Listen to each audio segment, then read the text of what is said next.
Good evening, everyone. My name is Denisha McDonald with Financial Education Associates, and we wanted to break down our classes beyond just the 8-hour class that you need to take for the certificate, but also start talking about the different topics and issues and things that come up for you as first-time home buyers to make your process a little bit easier and help you understand the nuances a little bit more. So tonight we are talking about rehab loans, particularly the FHA 203k. And we have an amazing panel of experts with us. So I'm very, very excited to have them join us today. From Thumbprint Realty, we have Tayla Andre. I think I see her right there. Perfect. We have the amazing Steve.roussel from Salem 5. We have David Feeney from DLP Construction Consulting. And we have Jason Feinberg. And is it Feinberg Construction? Yes, ma'am. Feinberg Construction. So they're all well versed in their respective roles. As you guys will learn with real estate, everyone has a role to play, right? So they've done these a lot. So please put your questions in the chat throughout. If it doesn't come up while they're talking about it, we'll make sure we get to it by the end. I'll give you guys a moment to introduce yourselves and then we'll get started. Tayla. Oh, Tayla Andre, Taylor Made Real Estate Easy with Thumbprint Realty, author of Finally Home, the step-by-step guide for people preparing for first-time home ownership. And my favorite loan product is a 203k. And she's not exaggerating. It really is her favorite product. David. Hi, David Frenny from DLP Construction Consulting LLC. I'm a HUD certified 203k construction consultant. I've been providing construction consultant services in these loan programs for about 28 years now, and play a pivotal role in the rehabilitation side of the loans. Awesome, awesome. Steve? Hi, all. My name is Steve.roussel. I've been a mortgage loan officer for over 31 years. Tonight, we're going to be talking about the 203k. I love the 203k. You'll find out how you can buy a property, make it your own, have the money to fix it up, use the future value, the future condition with 3.5%. And I'm looking forward to talking to you all. Awesome. And all these people bring it all home for Jason, who has to actually put the house together and make it look like what you want it to look like. Yes. Go ahead, Jason. My name's Jason Feinberg of the Feinberg Group LLC. We specialize in high-end construction for residential and commercial projects. We do walkthroughs with Taylor on all of the projects initially when you guys are looking at your homes, so we can kind of get an idea of what you're trying to do, what your taste is, areas that you're potentially looking to renovate. So I can kind of guide you the right way to utilize your money the best way that these people can help you. Awesome. They navigate well. Okay, so first up, Tayla, what I hear a lot from first-time home buyers, so I do counseling sessions, and they just say it's brutal out there, but I don't know what that means because I'm not in the field anymore. What is going on in the real estate market? What are you seeing, and how are you helping buyers still get to the closing table in spite of all the things? So if you purchased during COVID or you were trying to purchase during COVID, now that was ruthless. I cannot speak for what's going on now. You know, this is normal. We're in the normal side of real estate, on the other side of COVID, when people were submitting offers over $100,000, $150,000. That was normal, right? And so I think when you don't have an agent to properly prepare you for the nuances that come with all of the things, it can feel daunting and overwhelming and feel like the wild, wild west. But when you have an agent to guide you and prepare you for what is outside, then you can go outside equipped with the tools that you need in order to navigate this thing called the real estate market. I think we're really we're slowed down. Oh, is it? People aren't, Yeah, like people aren't going $50,000 above asking. Agents are really letting our sellers know that, listen, this is no longer 2022. We have to price this house accordingly or it's going to sit on the market. And so we're seeing homes price accordingly. And yes, there's going to be a bid and war. When you and four other families want this home, you just have to be a little strategic on how you get it. Awesome. Thank you. Thank you. And now, when you're out there showing people homes and they see the ugly house, because you know everyone wants the HGTV house, how do you inform them about the 203k or renovation loans? How do you introduce that into the conversation? Because So I think it that's can the be start. overwhelming. We start off with, hi, I'm Tayla. My favorite loan is a 203k product. And so, yeah, I get it. You want the house that's on TV, but can you actually afford that house? Probably not. But can you build that house? Yes, you can. Um, I think if this is an honest conversation, right? Yes. If we're having an honest conversation, the number one issue is I grew up in Boston. I want to stay in Boston. That may not happen with where you are on paper.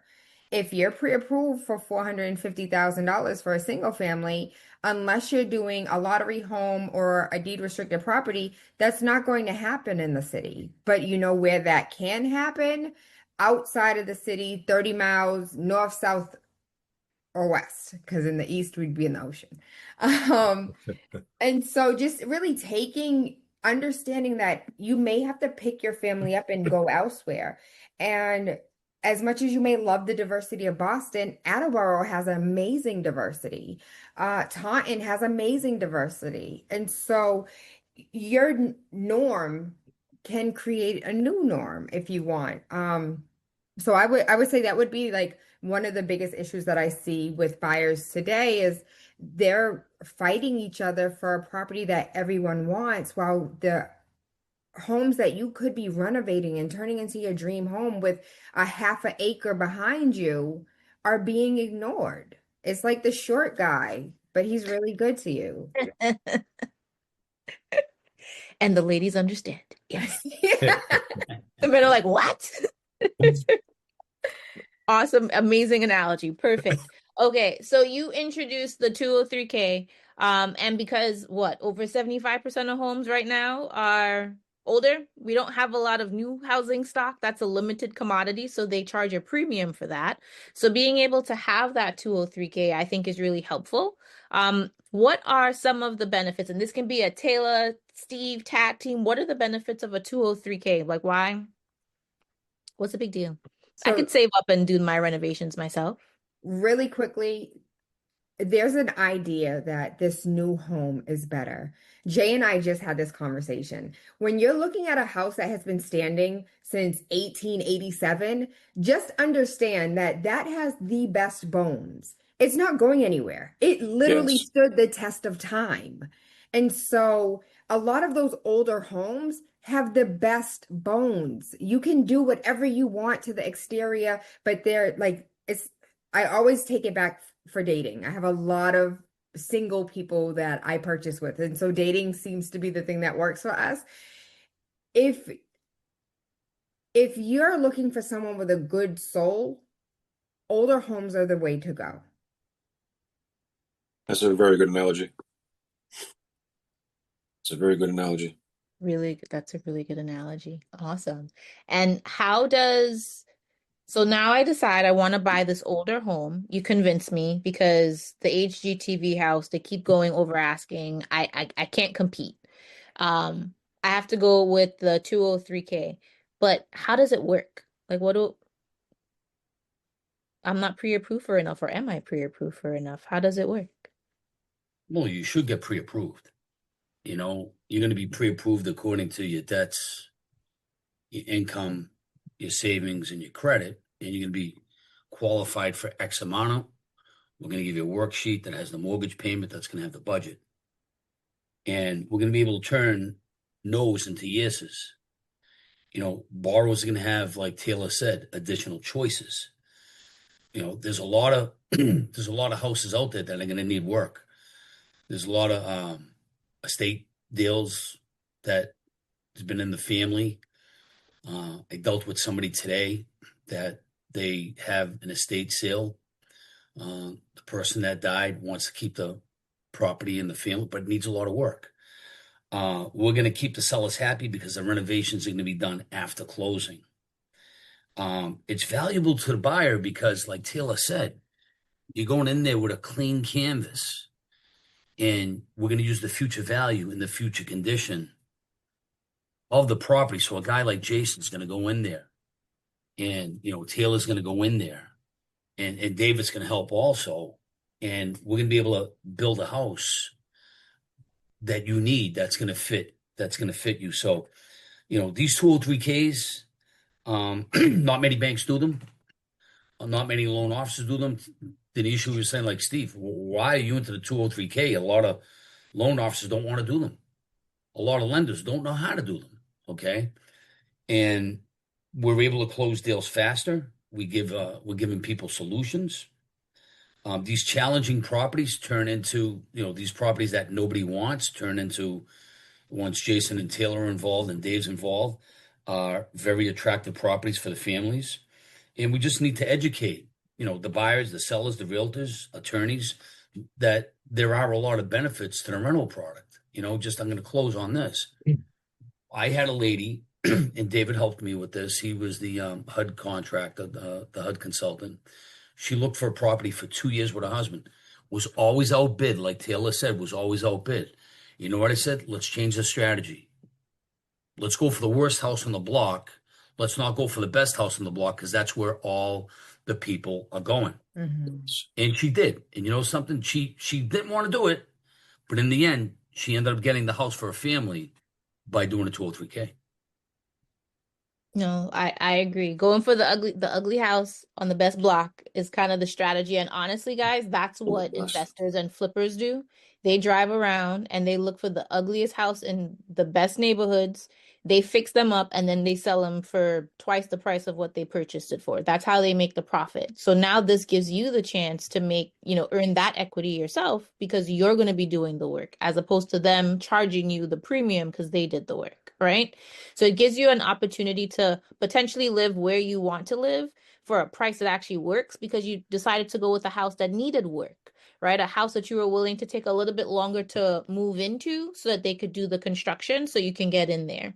And Steve, you had talked about like a sandwich generation. What is that? I feel like that's me. The But I'm sandwich not sure. generation is when you have a husband and a wife buying a property and they have like 1 or 2 or 3 kids.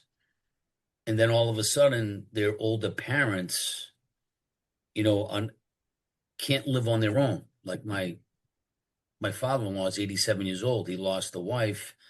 A lot of either kids are boomeranging back, or, the parents are coming back. David will talk about accessory dwelling units where you could buy a home, use the 203k,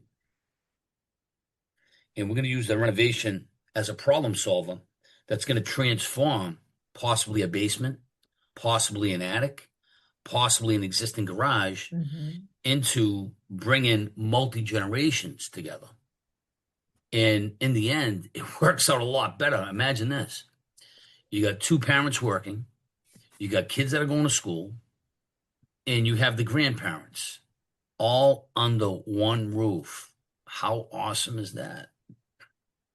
And even if they're not under one roof, they could be in the garage that was converted to an The ADU. basement, and still have their privacy, right? And Everybody still, wants a little bit of exactly. their privacy.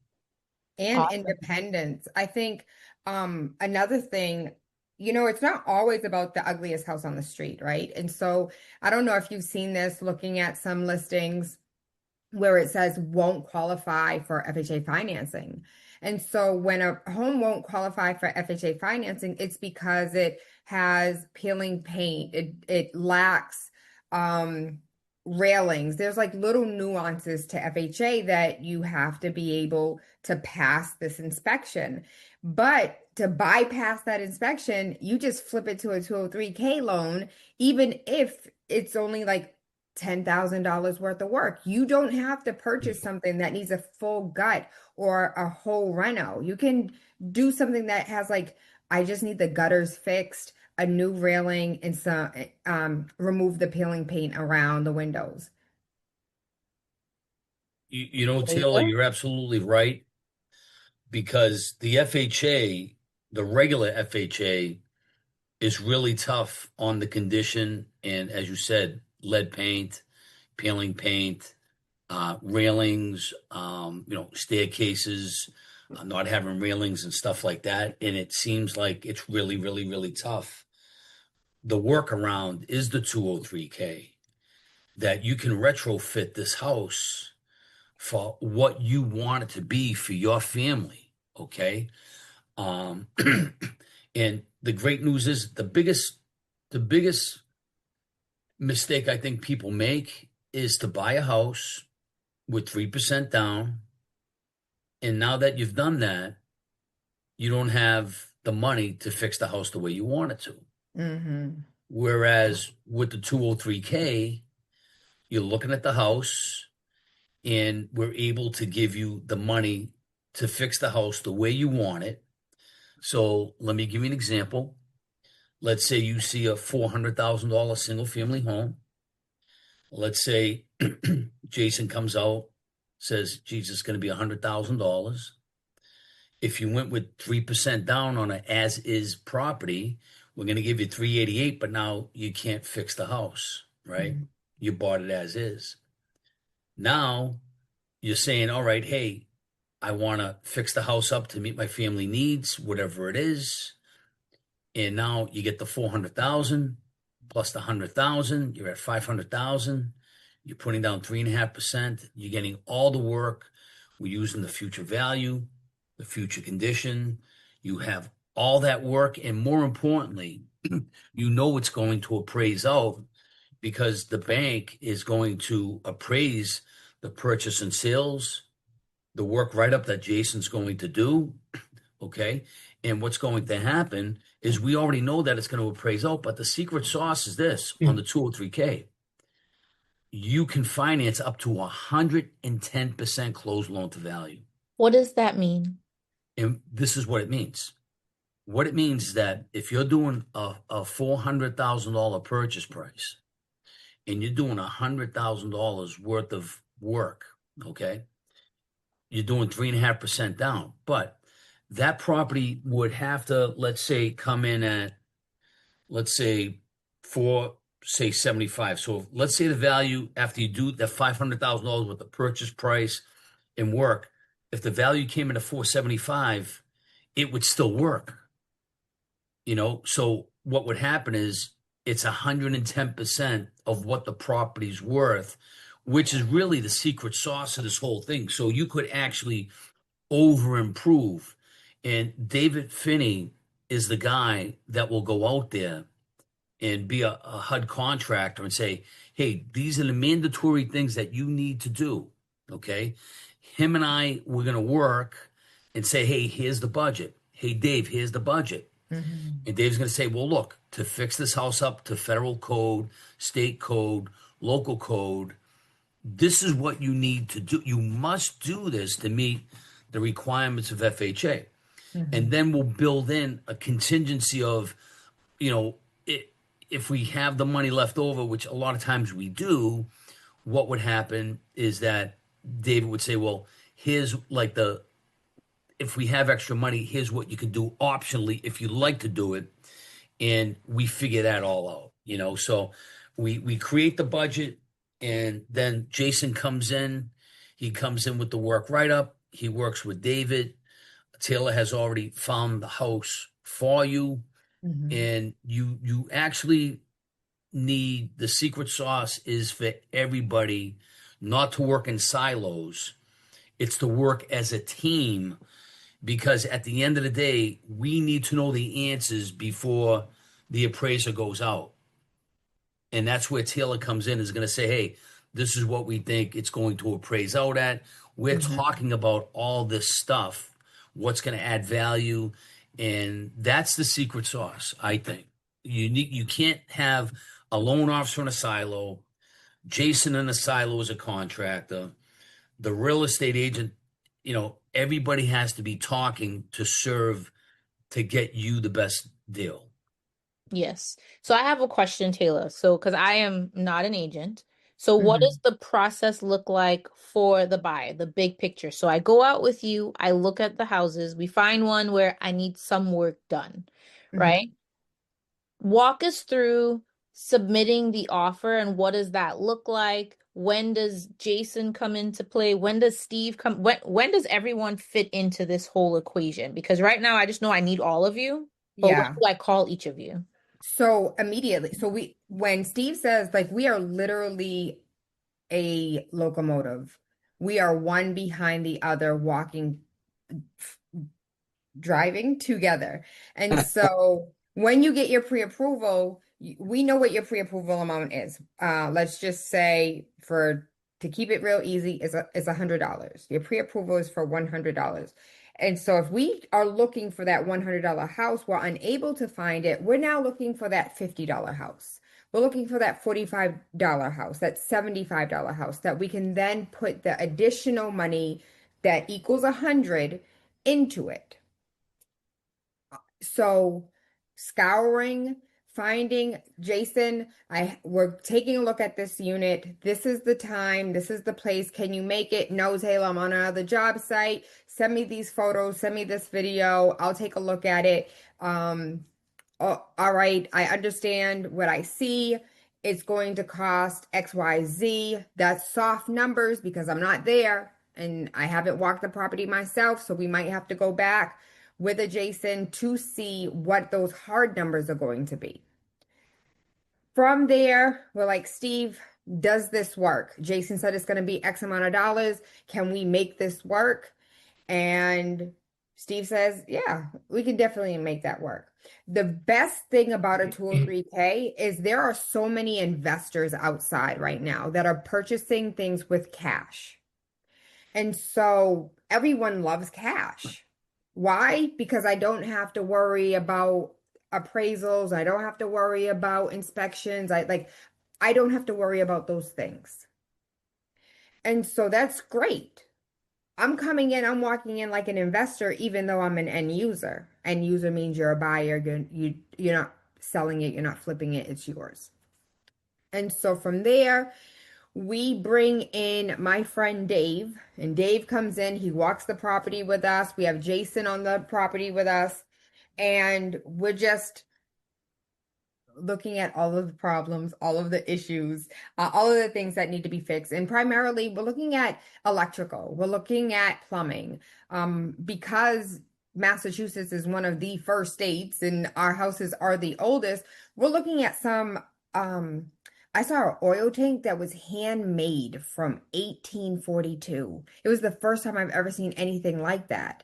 And it's fascinating, but it's also scary because now you have to rewire an entire, like, replumb just everything from the ground up, and it can get costly. You're looking at 70,000. Jay, I don't And want that's, to, this is your I'll lane. chime in on that. Like, so Taylor's hitting the nail on the head.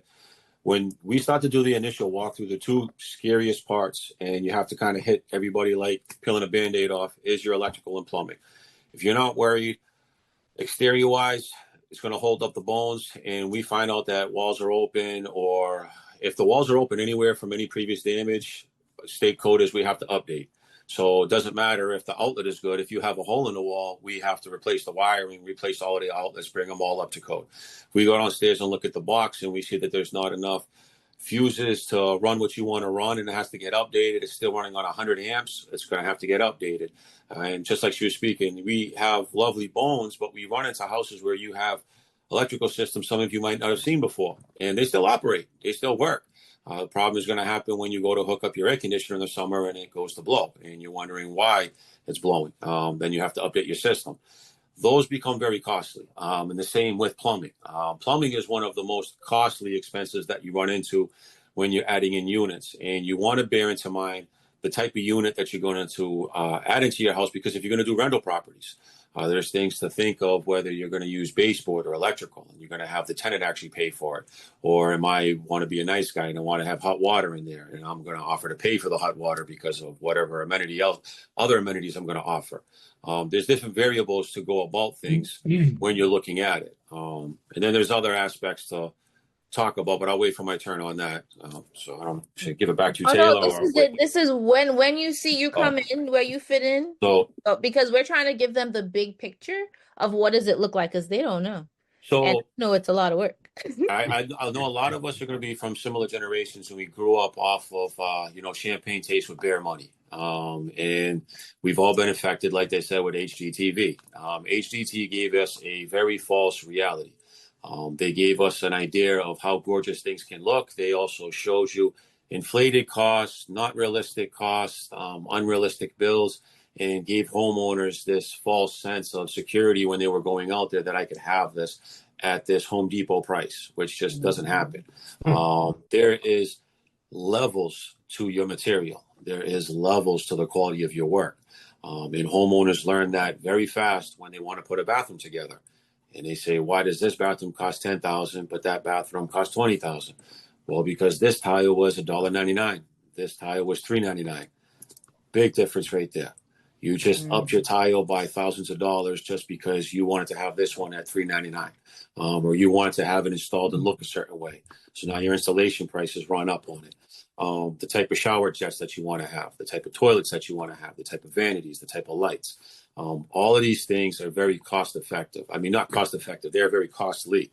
So if you want to go about it very cost effective, you need to keep a very open mind. Pick and choose where you want to spend your money. What is the most efficient rooms? My kitchens, my bathrooms. Obviously, you want a nice kitchen, whether it's hosting for yourself or your family. And I can give you high-end work with Home Depot quality products. All right. Just bear with us, meaning give us the time we need to put something together, and we will give you the best looking kitchen you've ever seen. Some products will look better than others. I can't do anything about that because that's the cost of them. And that sometimes is a sticker shock for homeowners when they're looking at countertops. They're looking at paint. They're looking at different sconces, all of these things, roofs, siding. I want cedar shake, but I can only afford vinyl. A lot of these things people don't take into consideration because they've been staring at homes that are so gorgeous and have built this into their mind. And just because it's your first home doesn't mean it's your last home. And I can give you what you want in certain rooms if we have the funding, or I can give you everything if we have the funding. It is just the reason why I say this is all of this team that you see in front of you are very detrimental to each other. Because we have to be an open book. I have to understand what my budget is for you. I have to understand what your goal is. I have to understand what you're looking for, and what these people can do for me so I can assist you. And like you said, when we go out there on the first initial meet and greet when I'm with Taylor, I'm already trying to get a feel for you. I'm trying to get an idea of what's important to you in the home. Are you looking for family rooms? Do you have kids? Is it porches, decks? Is it an exterior look you're going for? Rental properties? Are you bringing in family from a different country? Are they getting older? You need to take care of them. Do we need to do an ADU unit? All of these variables I want to know about because I am building something for you. I want it to be the best that it can be for you so that when you're home and it's Thanksgiving and it's Christmas and you're sitting there and you're having your turkey or whatever the meal is, everyone's like, wow, I can't believe this is what this looks like. I can't believe there used to be a wall right there and that's gone. And now this is nice and open. I can watch the kids over there playing. This is cool. This is really cool. We did it for, I'm not sure if I remember if it was on a 203k or not, but a similar project was Darrell Lyman's. And Darrell Lyman's was a client for Taylor. And this was in Milton. And Milton's a very nice city. And Darrell took the advice of buying the ugliest house on the block. And we turned it into one of the best houses on the block. We just got an appraisal. It appraised at 800,000. We purchased it at low fours. I did amazing work in here. I blew open walls. I played with the color patterns to make the beams be painted out so it looked like it broken open everything. We're talking, what was it, an 8-foot marble countertop right in the middle, man. We had I want to go back in pictures on it. The bathrooms, we added a bathroom where there was no bathroom, closed up walls where we didn't need to close up. We gave them laundry in there. We took decks out, re-put decks in, put in windows, took out sliding doors, expanded ceilings. We did so much work in there that you transformed something that when you walked into it, it's just complete open. You're not looking at this closed off box anymore, walking in going, It oh, looked man. like a completely different house, is what it A sounds like. completely different house. Yeah. And Jay's so amazing, and the way that, how Steve talked about sandwich families. Some families need, Lord, wheelchair access. Yeah, ADU. Yeah, yeah. Yeah, and so building out so you can have a ramp. That's the word I was looking for. So you can have a ramp for the wheelchair, or for, some elders want their independence, so a walker. And so a 203k doesn't have to be a gut. It doesn't have to be a renovation. It can be a minor, you know, alteration.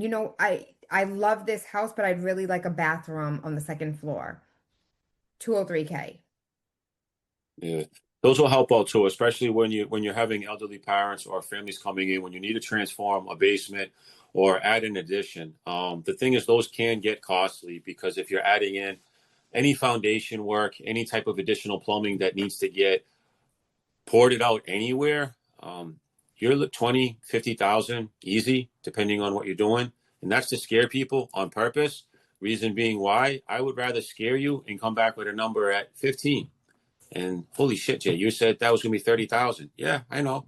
Well, we got the right guy. We got the numbers we needed. We're at 15. Pulled in some contacts. Got a couple discounts on material. So I'm going to call people and find out what deals I can get for you. Never going to be trying to make money off materials and things like that. I want to save you money. So whatever discounts I can get off my materials, I pass along to the homeowners. I just need time to figure out what avenues we can access for you. But I can't give you a number that, what if I said 15 and I came back and ended up being 20? That's not good. That doesn't look good on my part. I didn't realize we had to dig down this much further. I didn't realize we had to run the pipe this way over here, and we needed to trench this out, and now I need to cause this over here. Or I didn't realize I need to run a stack pipe out of here because the new code on where the bathroom is, and I got to port it through this wall, and now I got to pipe this up. Oh, man, no, sorry. That doesn't look good on me. That's not professional. And it's much better for me to give a higher number and then come back with something lower, and you're smiling and you're like, man, this guy's awesome. I want to be awesome. I like that. I love it. I love it. I heard a lot of work being done and options, which makes me think at some point, Mr. David has to come into this situation and say, wait, This I know this you want to is do that, but you cannot. Or yes, this you actually can do that. So David, tell me a little bit this about where do you come in? Because it feels this like is a you good are the purse, you hold the purse strings that almost. this is a good time to come in. So following up on Taylor, and there is no right or wrong time for the consultant to come in, meaning more often than not, owners have talked to the agents have talked to their buyers about getting a guy like Jason to come in, look at the property. They have a desired wish list of work that they want to do to the property, right? Everybody who looks at a property has their desired list. And more often than not, the contractors come in first and they've had a cost estimate, and the homeowners have directed the desired list to them, and that's all great. So the consultant, let me back up. The consultant, well, we're independent, okay? We don't work for the lenders. I probably get 10 or 12 different lenders that give me work throughout the country. So we're independent, first of all, and we're actually hired and engaged to perform our services and paid by the borrowers. So it's very important to distinguish, we get paid. We're required to have a consultant agreement form with the borrowers, which I often send out after the initial phone call on who I am, my experience in the program, my experience in construction, and all that. Talk a little bit about a client's project, just so I can get acclimated a little bit. Let them know that we are not acting as home inspectors. A lot of times we get misconstrued where people say, well, why am I going to hire a home inspector when I have to have the HUD guy come out, right? I have to perform an initial inspection, which is my first after the phone call and after the consultant agreement forms are sent out and people engage me. That's required. So we sign, my fee gets disclosed, my services get disclosed. We talk about the project, documents get executed, and I set up the initial inspection. So again, it's not, I advise everybody, I don't care if the house is 2 years old or 200 years old, don't forego home inspections. And unfortunately, in today's market, people are doing that because they're getting one up on the next buyer who is going to have a home inspection. And it's happening a lot, as Taylor will attest to. It's scary business. You see it on TV, you see horror stories about people who didn't get a home inspection and they got it handed to them because they didn't, right? So I tell folks right away, I advise home inspections. I am not performing the full-blown home inspection that those people do, but you're going to be afforded my expertise. I've been in the business 40 years, builder, developer, real estate, finance. This is all I do is construction and finance for 40 years. So you're going to get my expertise visually when I walk through it. I'm not probing, testing electrical outlets. I'm not running hot water. I can't tell you. That's for home inspecting services. So my primary role when I go out for the initial inspection is oftentimes, like I said earlier, I'll have a cost estimate from a contractor with a bunch of desired work, which is great. But the primary purpose of this initial inspection is to inform the borrowers of the mandatory work they have to do to the property to bring it up to FHA standards so that Steve and others can make loans on these properties. So listen, it starts with the minimum standards of habitability, okay? You have to have a roof over your head that doesn't leak. You have to have heat and hot water to bathe, and you have to have a stove to cook, right? Structurally, it can't be falling down. So that's like the basic, right? I don't care about green shag carpet, orange wallpaper. Like cosmetic is out. So minimum standards of habitability. Then it's code related. So as Jason mentioned earlier, electrical plumbing, you got outdated wiring, you don't have GFI receptacles, you have, plumbing violations. So the code related stuff would become part of the mandatory list. Health and safety, the back steps, people overlook it. They're focused on kitchens and baths.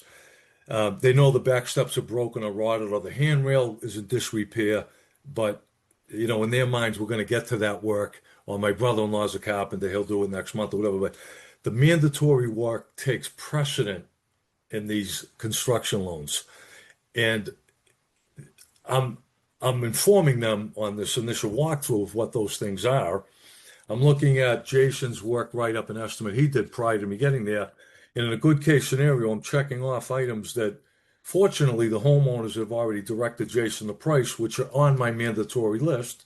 That's a good case scenario. That means money is budgeted and allocated towards getting the property to comply, right? So I go through this inspection, I inform, I'll go back to Jason, I'll say, all the desired work that they want to do is great, but there's 5 other items added. Please give me a price back, add that work in. Now I get involved with the contractor with his cost estimate. We have a HUD categorical format that I have to place the work into. Jason and I work, break down, he gives his estimate. We have to fit it into this HUD format that we use for construction lending. Sometimes we have to jockey around. Taylor calls me up and says, "Hey guys, Steve approved. Acquisition is $500,000. The borrower is maxed out at $6. That means we have a $100,000 construction budget to work with, right?" Mm-hmm. They've had Jason out. He's given them a price of $95. Fits right in the wheelhouse. Desired work. All of a sudden, the required and the mandatory work kick that to $105. What happens then, right? Well, the borrower can't borrow another dime, and we have to do some value engineering on the scope of work. Guess what? Some of the desired has to wait. People have to buy a house, move in like I did 10 times, save money next year, do the kitchen cabinets. Work that's serviceable, that's not in disrepair, in their eyes, it might be horrendous. They want to get rid of it, but I'm informing them, and we're starting to shift money and figure out what we can and can't do to stay within this budget. Because the mandatory, there is no choice. You have to do that to get the property to comply. So that's the consultant role in the first phase, right? It's the initial inspection, consultation with the borrowers, interaction with the contractors, to get everybody on the same page so that homeowners understand the scope of construction, which most times Jason's explaining and breaking down. They have a difficult time. So I'm a third party in there. I'm assisting and making sure we all have clarity, making sure the work write-up is understood. This is happening in that room, boom, boom, boom. And we're all on the same page. So we get out of the gate with good chance of having a successful project. Because in this industry, number one problem is you said, I thought, I assumed, all this misconstrued. What's going to happen is the number one, right, Jason? It's clarity. Well, I think that's why I wanted to. I kept saying about having an open mind, because I agree so much for everything you're saying, and wanted to set it up properly for the way that you just knocked it out the park, because there's variables that I want them to know about that are mandatory, that they need to understand. And me and Taylor run into this where they don't realize this is a gorgeous house, but the roof is leaking. We got a hole in it. We have to replace this. That's $30,000. You can't do anything about that. You got to look at the price of the material. Yeah. We go by a standard on what it is per square. So you help them understand the breakdown, but the price of the roof is the price of the roof. Right. Very important. Some of the first questions I ask a borrower or, tailors of the world is, has the contractor ever done a 203k? That's one of the first things I ask for a number of reasons. One is, which you're alluding to, hopefully they're not consultants, as long as contractors have been around, and they'll preface and say, folks, I've done a lot of these. I'm not a consultant, so I'm not doing his job. But I know that when he comes out, that step on the back stairs, it has to be addressed now. I know that the railing, right? So he knows some health and safety and some code, which is very helpful. The other part is that they know the program. They know there's a consultant involved. There's some regulatory. It's not heavy lifting, but to some contractors, it's such a burden they don't even want to participate, right? And there's finances and things to talk about later on. But so back to my first phase, when we all get on the same page, we have a cost estimate. We got that budget to come in where Steve says, okay, great, guys, you got it down to where, the loan needs to be. All legit, we're shifting, eliminating some work, moving money to another area, and we get that ready to go. Then I complete a report for the borrower and the lender, which has a whole bunch of reporting stuff, kind of redundant of an appraiser. But the primary, they go to page, 35, which is the recap summary sheet, and I'm basically assisting the loan officer who does a preliminary worksheet with a borrower, right? They come in, they know what they're buying the house for, but this construction budget isn't solid until I get done. So when I come back in, Jason and I have come to agreement. We got the 100,000, which, by the way, Steve alluded to. In these programs, the borrowers are required to borrow a minimum of a 10% contingency reserve on top of that. So it's up to Steve to inform them, say, hey, folks, that 100,000, you really need to be qualified for 110 because you have to borrow a 10% reserve, right? Good financial planning. The lenders, you can't get around that.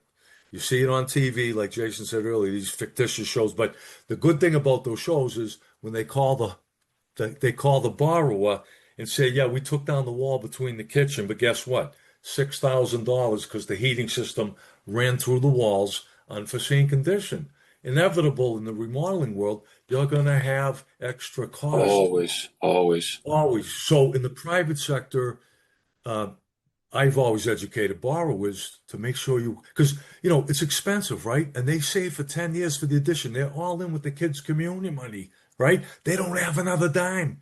That's a disaster waiting to happen, right? So I advise them right away, hey, that the 100 you saved, we really need to carve out a scope of work for about 90 because you need to be positioned financially.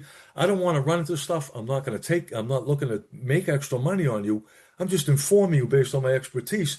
There's something going to come up that I'm going to charge you for because this isn't carte blanche where I charge you 100,000 and I just do your project till it's done, which, as Jason knows, that's. Yeah. So good financial planning is the contingency reserve. The construction cost, consultant fees, permits, architectural engineering, these are all financeable fees in the construction budget that Steve is waiting for my report to come in so that he can plug in his finance part. And then most importantly, this process is the cog in the wheel. The appraiser cannot be hired and brought out until they have the consultant report because, as Steve mentioned earlier, there's an as-is value and an after-improved value. In the FHA world, they appraise both. They say that's worth the 5 you're buying. You're putting 100 into it. Cost versus value, it's always more money. Construction costs more than the value you get, right? So you can look up those reports. You can go online. There's a cost versus value. If you spend $100,000, the appraiser might, depending what you're doing, he might bring that in at 550, 560. Mm-hmm. It's not gonna be worth 6, right? Unless you're making a score on the purchase, then maybe you get lucky in the value, but most times cost versus value, it costs more money than the value you get. But at the end of the day, that's the appraiser's job. So they're waiting for my report. They do the appraisal, and the consultant is on the sidelines. Sometimes I get a call, maybe a question from an underwriter. Hey, I saw the appraiser picture. Did you have the broken step and railing in your cost estimate? Yes, I did. So I might answer some questions, but basically they go through the appraisal, the loan closing process, the loan closes, the seller gets paid off, and the lender, who often there's some major players around the country that buy these up, they have a administration department that just takes the money, puts it in escrow for the 100,000 construction, and then I'm backing off the sideline. Jason gets the work started, and I'm involved. I'm not a project manager. Sometimes we get misconstrued as project. We don't have job meetings. Because this is a HUD 203k, people roll in the government, madness. This is not state and federal government work. This is administered locally. The funds are held locally. You're not dealing with HUD and bar. So it's good in that regard, right? Because Taylor, you probably have a lot of people that just, and Jason from the contractor side, what's that going to take, 90 days to get paid? This is HUD. Oh, yeah. I know about the government, right? On my commercial jobs, I have to submit a bill every 20th. And Right. then after that, I wait at least 2 to 3 weeks afterwards to get paid. Okay. So you figure that. There you go. That's just on one. So you go 30 days working, submit a bill, and then another 3 weeks afterwards, I finally see a paycheck. That's wow. Yeah. Okay. So a lot of misconceptions as far as that whole stigma. It doesn't exist, right? It's a good program in that regard. So what the consultant's role is after that point is it's sort of construction 101, homeowner contractor, like in the private sector. They're going to talk about when he's, scheduling to do things. They're picking colors. The consultant has no involvement or role in any of that. What we do have a role in is Jason says, I have the roof ripped and the windows are in, and I'm looking for, $18,000, my first draw request to draw money. Now the consultant is involved where we go out to the property and I'll inspect the work that Jason had put together, and I'll validate for the borrower and eventually for the bank to start releasing money as work progresses. So that's our role to monitor the construction financing and release that. And we're also charged with managing the contingency reserve budget. So if Jason calls me up and says, hey, we gutted the bathroom, the plumber cut out the joist, I need $500 to assist the floor joist, I get involved with that because I have to validate it. It's not part of the scope of work. Okay, how much is it? Write it up. It's industry standard. He wants 500. We all sign a change order form, and the contractor gets paid out of the reserve. So the consultant's role is sort of, finance, release money, approve change orders, and we're there to answer questions. Obviously, the borrower picks up the phone and says, hey, Dave, I love Jason, great guy. He's telling me this, is that legit? Because as much as they like contractors, they'll come back to the consultant to validate certain things, right? In their own mind, they want to hear from me. Right, always. I'm independent, and whoever needs my support gets it. A good contractor gets my support to help a homeowner. I have bad contractors. The homeowner gets my support with a bad contractor. So that's our role sort of during the project. He pulls permits, he gets inspections from cities and towns. We make sure that happens. We go out each and every time he wants to get paid. We go through that whole process till the project is completed. He calls for a final inspection. We come out, the homeowner's happy. The work write-up has been adhered to. He did hardwood floors, he didn't do carpet, that type of stuff. So that's sort of the quickie from phase one through construction, close out, the HUD 203k consultant. Thank you. Perfect. You were thorough. Question in the chat was, is your fee included in that budget, in that financing? Do they have to pay you separate? Great question. Yes, these loans, there's a line item in these budgets for consultant fees. Okay. The borrowers are required to pay us up front at the time of our initial work, and they can, if they wish, because they get a paid receipt from me automatically for their own record. The lenders require it's a document checklist. Hey, was the consultant paid? Here's the paid receipt. If the borrowers want to get reimbursed my fee, they can do so at the time of the loan closing. Upon proof of that paid receipt is all they need, and they have to tell Steven, I want to get reimbursed the consultant fee. I don't advise it for those who can afford it. Now, there's a lot of money going out, so I get it. First-time buyers, tight on money. Consultant got $1,400. Oh my God, right? I'm turning around. I'm paying the appraiser. I had a home inspection. Like, I get it, but financially, the lender will reimburse you the money, but it doesn't come out of their pocket. They add it to your loan, just like closing costs get added to your loan, right? At the end of the day, you're paying interest every month. You're in that house on my consultant fee. So that's why I say those who can afford it financially, pay the out of pocket and don't build it into your loan. The lenders, they make money on interest, Steve. I'm not, so yeah, they're going to offer to finance, and most people can't afford closing costs. That's usually a no-brainer. But anyway, yes, you can get reimbursed. I don't advise it, but it's up to the borrowers whether they want to do it or not.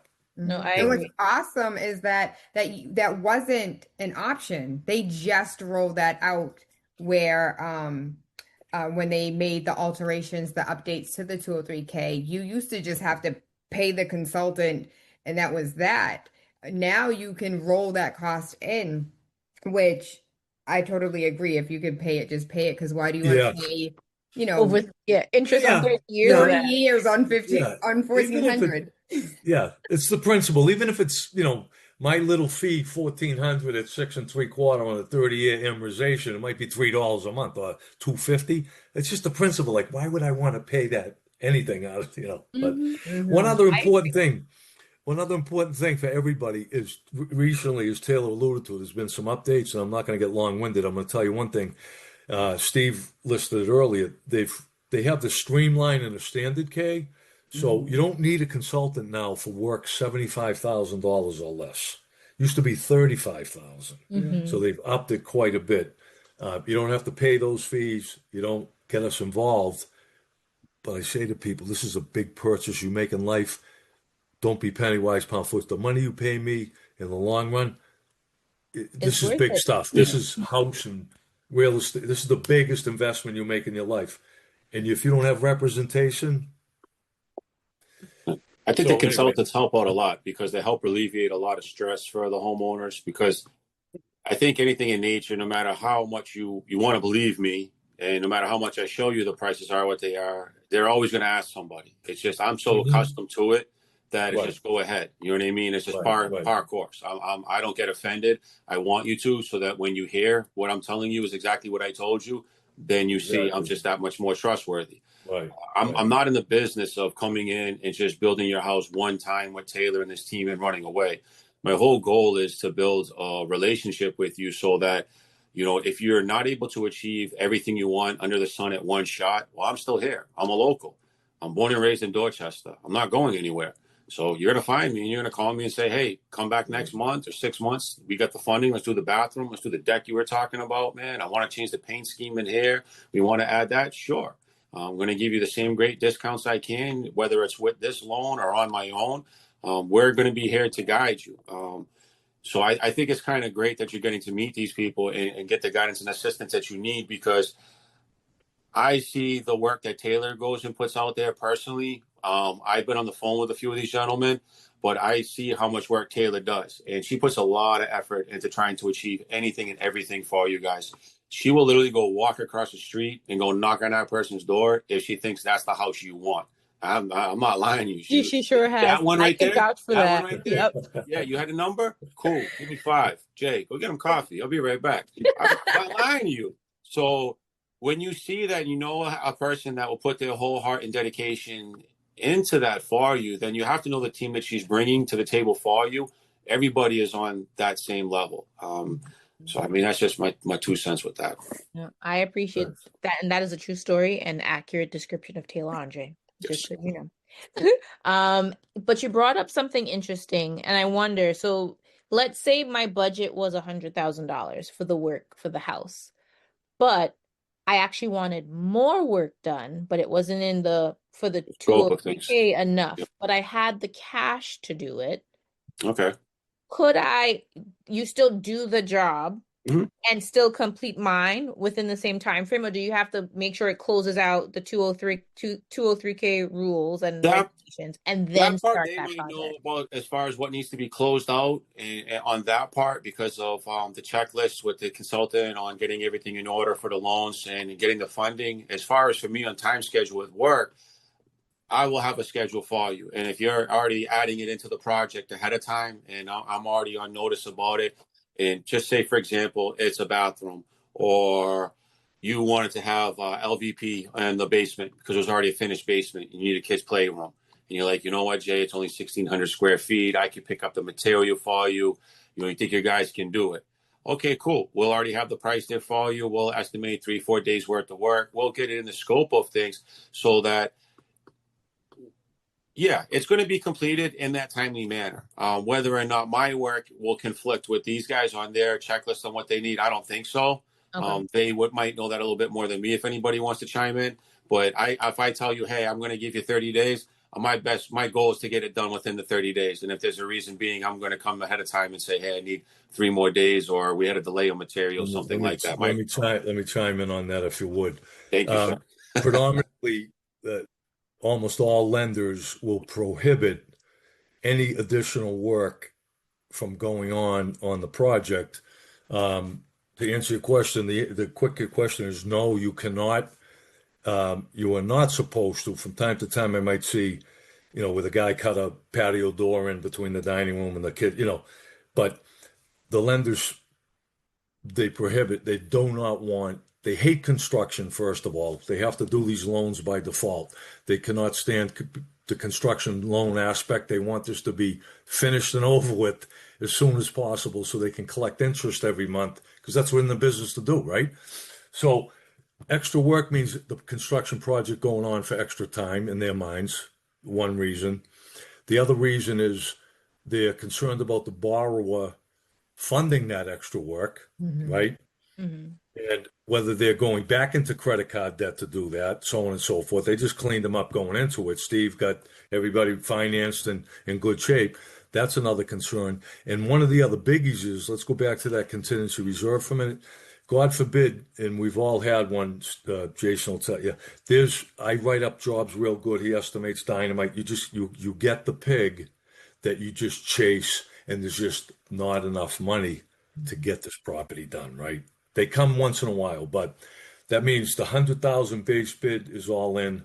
The $10,000 reserve has been exhausted, and Jason is saying, Mary and John, I still need $6,000 to make me whole. That responsibility to pay him when the funds are exhausted is on the borrowers. Okay, the lenders know this. So let's go back to we don't want you going credit card debt. We don't want the project extended.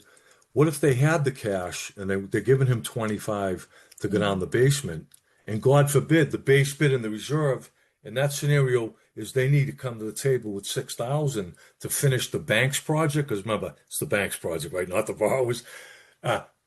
If you're not positioned financially and you're spending money on the side downstairs with Jason and out back, you're probably jeopardizing your ability to come to the table if you have to close the gap. So that's the threefold reason why they do not want other projects starting, which is tough at sometimes because it's cost effective to do certain things at certain times. But ideally, I come out, I do my final, I leave, Jason contracts, he guts the bath, he does a private sector job. He goes down the basement, he does a private sector job. So that's the answer to, they Thank you. No, that And if you had the money to do that, right, then it would have been added to your pre-approval. If you had the $20,000 in cash to you be could have able built to it into pay, the, yeah, it would have been yeah, built into your, right. yeah. So that's a conversation to also have. So if you do, you're like, hey, Steve, I got this, $20,000 under my mattress. What am I supposed to do with it? And that's a Yeah. conversation for you and Steve. I'm just a said real Yeah, not estate. let me for me. let me answer that. So most likely you're paying rent, right? So let's say the average rent is $2,500, right? So what you would do is money just can't come out of thin air, right? So you would use that money to pay your rent, you would use that money to pay your car, you would use that money to, buy your food, your clothing, pay this and pay that. Meanwhile, the money that you're making would stay in the bank. So the bank's not going to question your net money from working going into the bank, whether you're regularly employed or self-employed. Okay. What they will, like David had said, is that all of a sudden, if $20,000 comes out of thin air, is this another loan on a credit card? Where's this money coming from? So everything has to be sourced. So to answer your question, if I had $20,000 that was in the mattress, what you want to do is spend that on outside the project, because if you bring it in, where did it come from? You can't source mattress money come from it in the bread, the bread box. So I'm just I giving think you that, guys some gems right now in case you don't know. So this is not exclusive to 203k loans, what he's talking about. This is buying a house, getting yeah, financing from a lender. You can't yeah, just show up with money, cash. Like that doesn't work. They don't operate in cash. They need to know where it needs to be seasoned in your bank account for at least 2 to 3 months, right? Because back in the day, people used to launder money, right? And try to wash it by doing real estate. So they want to make sure it's where is it coming from? They need to know the source of where your money's coming from. So he's saying the workaround, let's say you do have $10,000 in mattress money. Well, now you're going to pay rent and life with the mattress money, and you're going to keep your paycheck in your bank account so that he can source that, because he can yeah. source the bank account. It's coming from your paycheck from your job into your account.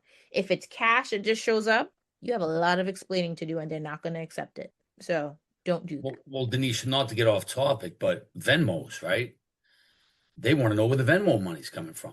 Like, is this a loan? Is this, you know, they want anything over net money. So what I would say to the people that are looking to do a 203k, if you have mattress money, it would have been so much easier before you started this project, that 60 days before you started the project, before you bought, you could have put that money in the bank, because the bank is only looking for your last 2 months worth of bank statements, right? Mhm.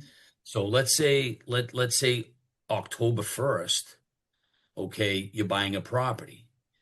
The bank is going to ask for September and August. So if you had the $20,000, and you have to see on how your banks run, does it go from the first to the end of the month?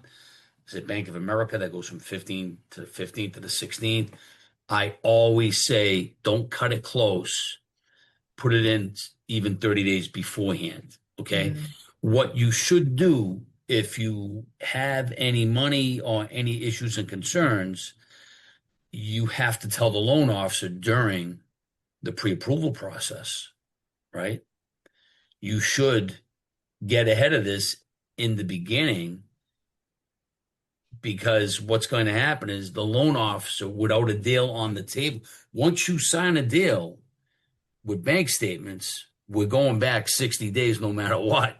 Mhm. So whatever the large deposit over the net income is, we're checking it out. So you shouldn't, you have to have trust and confidence with the loan officer to guide you. Okay. And, just to clean that up here with what everybody is saying, um, we're going to create a budget and we're going to create a budget. So this is a very paper intensive situation where I tell everybody, save your pay stubs, save your bank statements, pay stubs, W-2s, tax returns, reconcile your W-2s and your 1099s, making sure that your 2024s are the same that you have on your 1099s and your W-2s. Everything has to reconcile. I look at that stuff, right? Um, you know, David is a valued person because, if you have to spend $1,400 or $2,000 for a HUD consultant, he is that independent person, but he's also the independent person that you may not believe what I'm saying. You may not believe what Jason's saying. Okay. When you're working with a team, I think whether it's a limited or whether it's a full, remember, limited under 75, you don't need to have a HUD consultant. But I can tell you this from my experience, okay? I've done a lot of purchase and rehab and construction in my whole life. The devil is in the details. It's in the paperwork. And the one thing that you need is you need a loan officer, you need a HUD consultant, and you need a contractor. That's why you want to have a contractor that's done these deals. There's some documentation on these 203Ks that are very specific that most contractors who have not done a 203K are going to have a tough time with. Okay. Steve, if I can jump in really quickly, Yeah. I want to say when I think about contractors are very like Nikola Tesla. So for those who don't know, Nikola Tesla was all about the work, whereas Edison was about the work and the paperwork. And a lot of contractors outsource, whether it's a secretary, whomever that does all of the paperwork for them. So if you are choosing, if it's not Jay, you're choosing somebody that can follow up quickly, that responds to emails, that can log into the system, because you're logging into the system and everything's communicated, every line item. So guess what? The tiles we couldn't find any more $1.50 tiles, so we had to increase to $2.50 tiles. All that has to be documented, line item by line item. And if you have a contractor that's not communicating with Steve, with David in that portal, it's going to take you longer to get the work done, and it's going to prohibit you from saving money. It's going to prohibit you from closing on time. There's so many working parts that you want to choose your team correctly, because a drop ball affects the entire team. I have a question with what you just said, Tayla. So, because Steve was talking about just making sure you have all of your finances, they're doing the budget, they're running everything. But you close on the mortgage before the construction, right? So you buy Yes. the house Mhm. and then they give you the money for the renovations. When do you start making mortgage payments? Well, That's when you what close, like say you close on, say, let's say you close on, say, October 15th.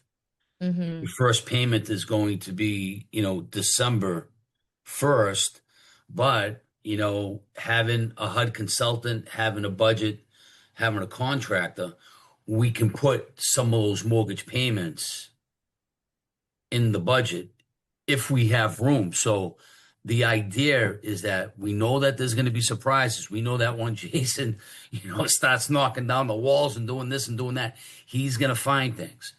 What happens when, you pick out the materials and, that, I don't know, that refrigerator's not there anymore, but now you had a washer and a dryer and everything else that like everything was like beautiful and matched, right? So things are going to happen. You got to keep an open mind. I think to go back to Taylor, speed's the name of the game. Okay. This is a bicycle chain, right? The loan officer, the HUD consultant, the realtor, the construction person. Okay. If one person's not doing their job, okay, then you can drive, try to drive a bicycle as fast. If it's a missing link, you're not going anywhere, right? So speed is the name of the game. I truly believe that, right? And remember, you got to close on the property because remember, most sellers want to sell their property within 30 days. Mhm. And they're going to start losing patience. So it's up to you to have your documentation in place. It's up to you to talk to your real estate agent, to talk to your contractor. One very important point that, the bank, okay, the contract that you have with the contractor to do the work, with the materials, with the labor, with the things that you're going to be doing, that contract is between you and the contractor. Okay. So make sure that you get references and you get somebody that's done these loans. Okay. You can't have someone that's done one of these loans 3 years ago because of all the changes that have taken place. This product, even though it's a product, there's a lot of stuff behind the scenes. Okay. Documents. All right. One document that got revised that the loan officer doesn't know about or someone didn't know to fill out, you're not going to get that sign off. So speed's the name of the game. Accuracy and teamwork is the loan officer's job is to create the budget with the real estate agent. The real estate agent goes out there. Okay. And then all along as Jason is doing his work right up and saying, hey, this is the cost and this is that and this is that. And then David gets involved. They come back to me, hey, Steve, what do we got? Now, the thing about me is that I've actually owned very old properties. Okay. I had a portfolio where I was managing I didn't have a manager. I was fixing bathrooms of my own houses with family members that are living in these houses. So I have experience in saying, hey, and I'll come in with an idea. Hey, we're okay with the budget. Hey, we're okay. Let's go. If things get tight, I might have to say, look, you can't go with a high cost this. You might have to go with a mid cost. All right. We might need to do an alternative. Right. I start giving some people ideas on, and remember the 203k is to bring something up to federal, state, and local code. It's not to make it into the Taj Mahal. Okay. That's not what this deal is geared towards. It's geared towards you getting a very nice house. And, look at my glasses. I'm very old. Okay. It's for people that need wheelchair to, have accessibility, to widen, to make things light. It's to really help what Jason is going to do for you. He's going to say, all right, hey, you have an 80-year-old person. Hey, there's a wheelchair. We need to make sure that we have a plan that this person is going to be able to get into the bathroom, out of the bathroom, into the kitchen and be livable. Yeah. So this is a whole thing. This is a whole team effort. And if you got one screw up, you're in trouble. Yep. So what I would say, it's all with the budget. It's all with the paperwork. When you're dealing with Tayla and you're dealing with David and you're dealing with Jason and you're dealing with the loan officer like myself, you got to give them. Uh-oh, did he freeze? Think so. No.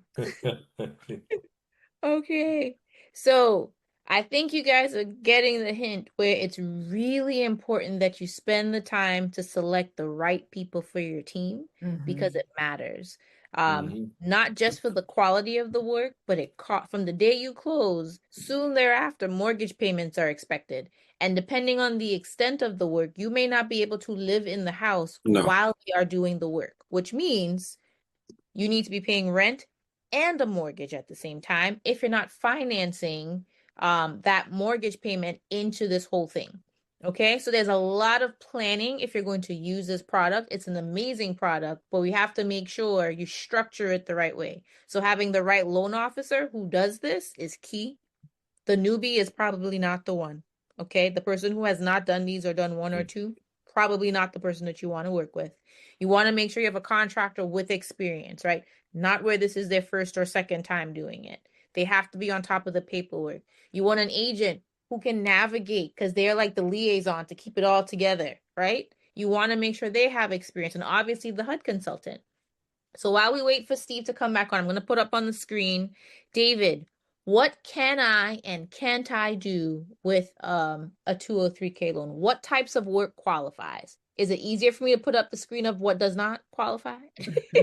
Yeah, it's easier to address.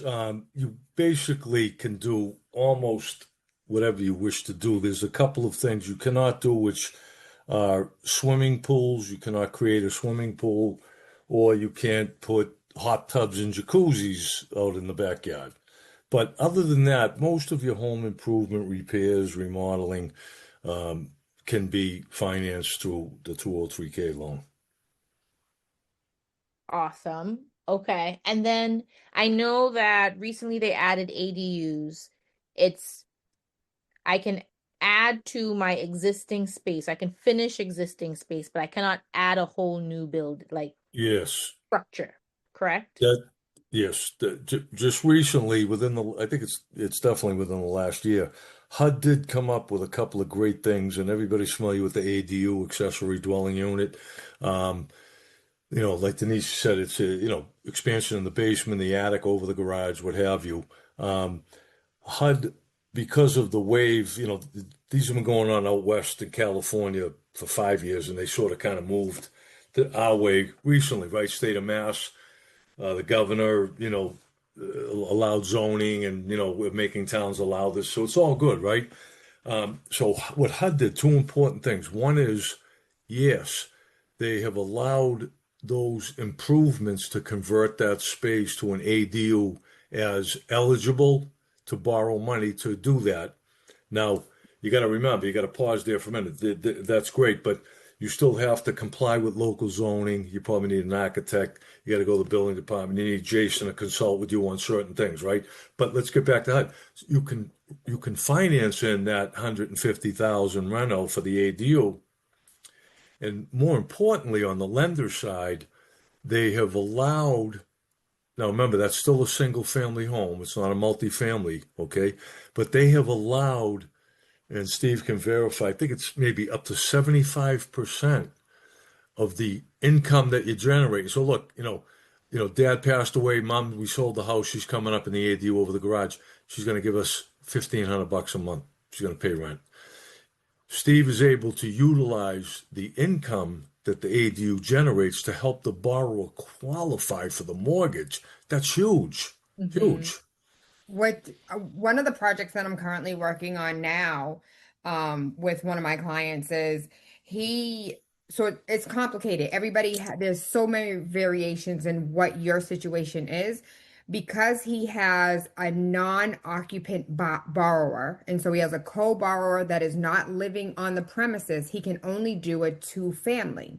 But we've been finding two families with really large ceilings in the basement, so we can create an ADU in the basement for him as a single man to live in, while the other two units are fully rental incomes. And so that may not work for you if you have 3 kids and that may not work for you. Right. But for some people, that's amazing, because now you're generating income for two separate properties. You purchased the two family, and you're paying your mortgage off in full while also living for free. Exactly. I see strategy. There you go. She's a strategist. That's right. Love it. Yeah. Love it. Okay, so I see we have kind of what we're not allowed to do. You guys will get a copy of this presentation so you can see the list, because it does have the list of what's eligible, which is kind of everything that's not on this list, summed all up. But I think Steve is back. I Yes. wanted to go over the two types of, because there are two types of 203k loans. There's two options that you could use. And then for you to talk about the numbers, because we're coming upon the time and I want people to ask questions as well. Kind of what are the two types of loans, and then how do I qualify? So now we're going into just getting a pre-approval. What do you need from me so that I can get my life together. So come January 2026, I'm ready to press go if I'm not ready today. Okay. To get pre-approved, you need, if you're regularly employed, your last 30 days of pay stubs. We're going to need your last 2 years worth of federal tax returns, 24 and 23. If you're regularly employed, we'll get your W-2s. If you're self-employed, we'll get either, like, say, 1099s, or we'll get, your other schedules, such as Schedule C, partnerships, corporations, things like that. We're going to get your last 2 months worth of bank statements, like we had said before. And then, we're going to pull credit, right? We're going to get your debts, income, savings, and credit on the 203k. It's a little bit different than the regular FHA. Regular FHA need a 580 credit score. With the 203k, it's 620. Okay. So with the standard 203k, they have extended the time for completing repairs. It's now, you have up to 12 months, which is really nice. So the standard FHA 203k is above $75,000. Okay. So they've increased the months that a mortgagee can establish a financeable mortgage reserve. So they will, if the budget allows, you could put mortgage payments in. Sometimes if you're doing like a big renovation, you may not be able to maybe live in the property. Okay. So this gives you that flexibility of maybe living somewhere for 30 days, whatever, to have something, as Jason is, trying to fix the property as fast as he can. If you're out of the property, you can fix it faster. If you're in the property and then, you're playing, you're going to live in this room, you're going to go here, you're going to go there. It's better if you just leave the house if you can. So they do that. So this is the standard's going to require the HUD consultant, which would be Dave Finney. The FHA 203 consulting fee schedule, you have to put in a minimum of $5,000, $5,000 minimum. If there are structural repairs to the foundation, you got to do a standard. Okay, they won't allow you to do the limited. With the limited, they've given you now the extended time to 9 months. This is a 203k that you don't need a HUD consultant. You have 9 months to do it. I strongly encourage people to do two things on these: to have the home inspection and to have a HUD consultant. I think you'll get a better result with it. It does cost you a little bit more money, but if I were to do this, this is how I would do it. We will allow you to finance that HUD consultant fee. David said $1,400 over 30 years. With today's current interest rate, it's $8.62 over 30 years. Okay, so it's a small price to pay. You would make up for that when you deduct out your interest on your mortgage and your property taxes. Okay. They will allow the borrower not to occupy the property for 30 days. Structural repair, like foundation work, is not required. We like to say that, if it's a simple FHA 203k, that's not going to change the envelope of the property, meaning it's not going to change it in any way, shape, or form. It's going to be easy. The moment that, you start, breaking out of the envelope and doing this and doing that and adding things that never existed, now you got to start getting into the permitting. You got to start getting into, the city gets involved. Remember, the city gets involved. And from what I can see, not every city and town has the same rules, policies, and procedures.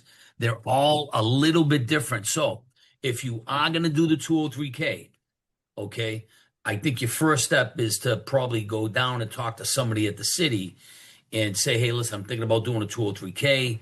I'm thinking about doing this. I'm thinking about doing that, especially with accessory dwelling units. You want to know and how they feel about it, because how one city feels about it, they might do it this way. And even though the other city next to it might do it like similar, but there might be a twist to it, you need to know those idiosyncrasies. Okay. The only time you're going to know these idiosyncrasies is when Jason gets involved to pull permits and things like that, or Dave Finney gets involved. You don't want that to happen. You want to do all your homework up front. Okay. So the limit will go up to $75,000. Okay. Without any structural repairs. Awesome. Are there any questions on that, Denisha? No, I think you answered everything, and I have a better understanding of the process. So now I'm going to say thank you all for being very thorough, because I got it now. I have And a we'll turn couple it things I over. wanted to add really quickly. Okay, I'm gonna say, if you guys Oh. have questions in the chat, put them in the chat. In the meantime, Taylor's gonna go over her stuff. You can put your questions in the chat or raise your hand and I'll unmute you so you can speak if you want to do that. One of the things that Steve mentioned as far as like checking with the town. So a lot of, if you're doing something in a smaller town that's not the city of Boston, usually when you call town hall and you give them the address, they're already familiar with that property. And so this is something you want to do prior to putting your offer in. That's not something you don't want to call the town after you purchase you got your offer accepted, and now they're telling you there's certain things that you can't do with this 203k. So the first thing that I would say is, if you are thinking about a 203k and you're interested in a property, you go to the property, you absolutely love it. Jay came, he walked through, you have all these ideas. Call the town before you submit your offer and ask questions about that address and let them know what you're interested in doing. Out of experience, I'm just trying to help you. The second thing is, my favorite way to use a 203k is, let's say, for instance, your grandparents own a home. And so a lot of our grandparents are getting older in age. Nobody wants to fix the porches. The kitchen has been leaking since you were 12. Like, nobody wants that house. And so let's just go ahead and sell it and all get $30,000 each, because by the time everybody done paid everyone and taxes came through, you're not really walking away with much money. But, and Steve can talk more about this, there's, gift of equity. You can purchase the property from your parents, from your grandparents, auntie, uncle, whoever, who may only have $300,000 on a house that could appraise for $800,000, and purchase it for you. Let's say, for instance, Steve, you can talk to this, because we recently came across a home that needed more than 75% of the loan to value for the home, and we were unable to purchase that house because there was more work than, like, I guess the algorithm within the numbers won't allow you to go over a certain threshold.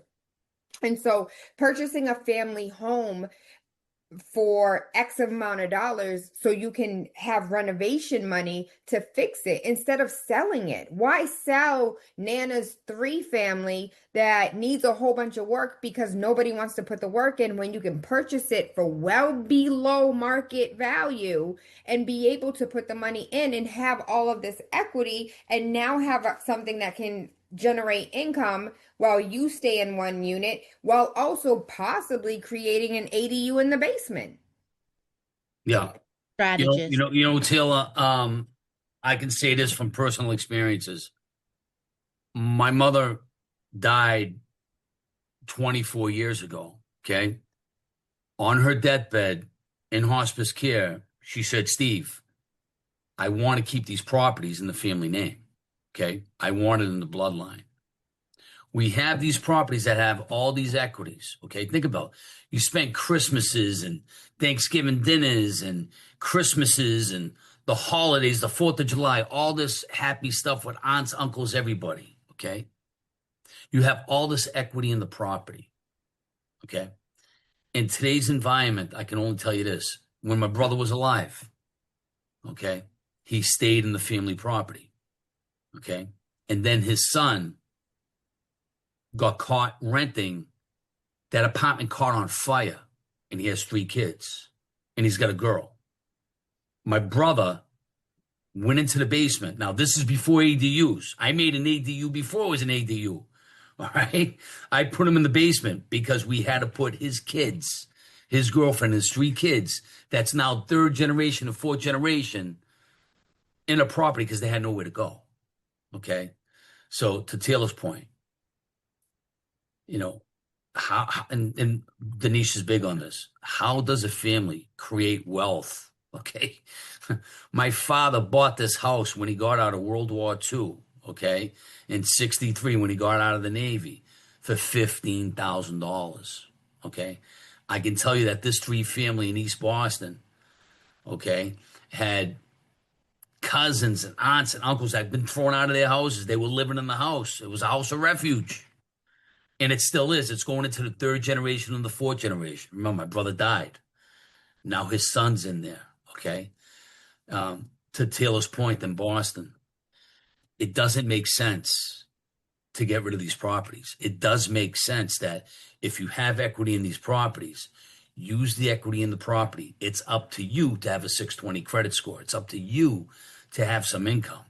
You could actually use the equity that was built up, not by you, but by the family, okay, to renovate that house. Because remember, the way your grandparents and parents lived is not the way you live, right? It's a different world. You're going to fit it to how it works for you, right? And this is a And national program. So if you have a family home down south, Chicago, California, this is not just you have to stay in Massachusetts. You can use this program across the country, and you know it's absolutely insane. You can use this program in Puerto Rico. yeah, Of course you did it's, the you know, research.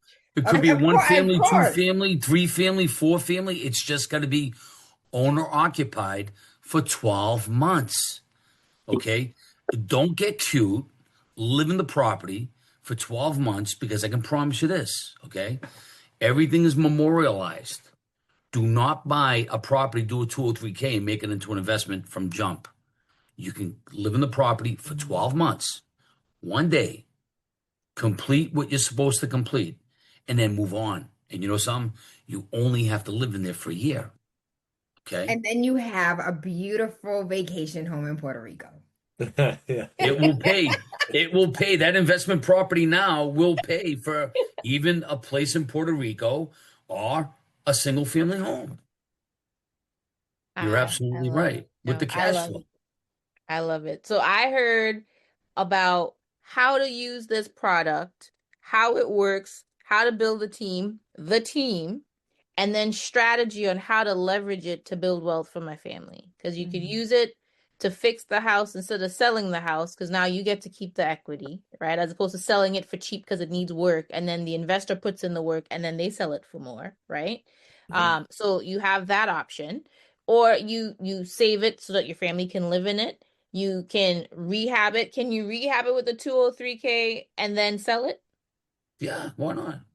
You After a become your year. own investor after a year. You could become your own investor. Why have them flip it and take the profit? You could do that after living in it for a year, right? So I think it's how do you leverage these different strategies and these different opportunities and programs? Because you can even use this with all of the various down payment assistance programs across the state, depending on what town you live in.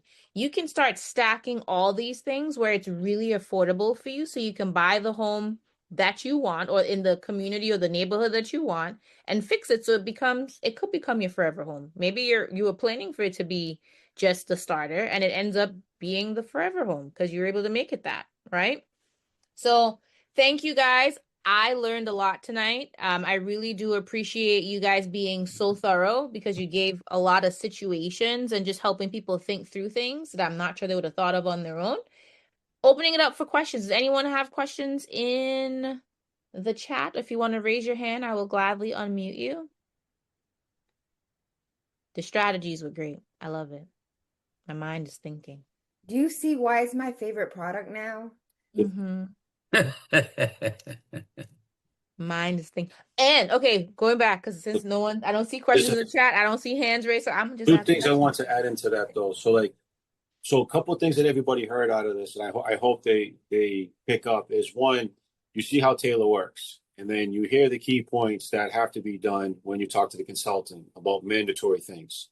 So as you start to do your shopping with Taylor, be very strategic. on how you pick this home, understanding what you're going to get yourself into, making sure that you're already looking at the outside aesthetics to be pretty good. So you're not going to waste up any of your money having to replace a roof, having to deal with cement stairs, railings, anything that looks like just a waste of what you're not trying to do, because who wants to replace a roof?